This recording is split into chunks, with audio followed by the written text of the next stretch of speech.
Arjuna is not just confused about war, he's confused about identity, duty, self, action, meaning.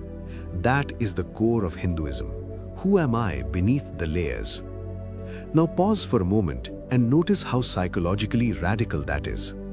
Hinduism assumes that suffering does not primarily come from sin, it comes from ignorance.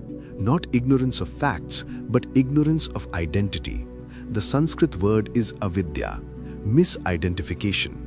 You think you are your mind, you think you are your fears, you think you are your success. Hinduism says, no, those are passing waves. You are the ocean.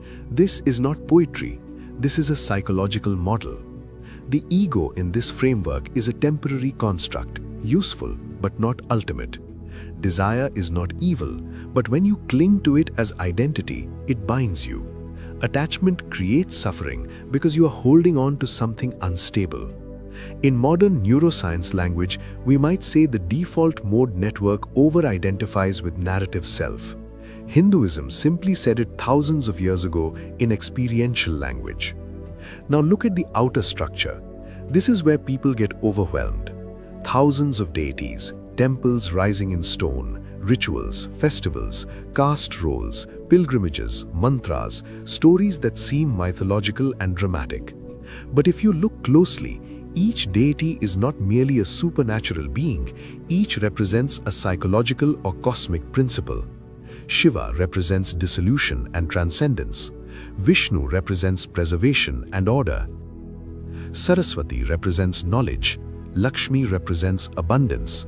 Kali represents the destruction of egoic illusion. They are archetypes. The temple is not only a place of worship, it is a symbolic body. The sanctum is the heart. The tower rises like a spine. The ritual is not only devotion, it is training attention, emotion, and intention.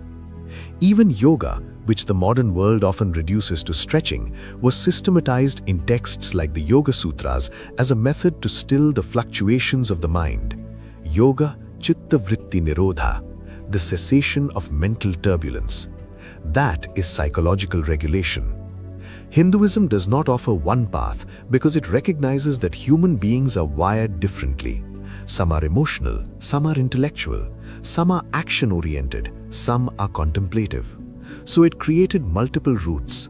Bhakti, the path of devotion, uses emotion as fuel. Instead of suppressing longing, it redirects longing towards the divine.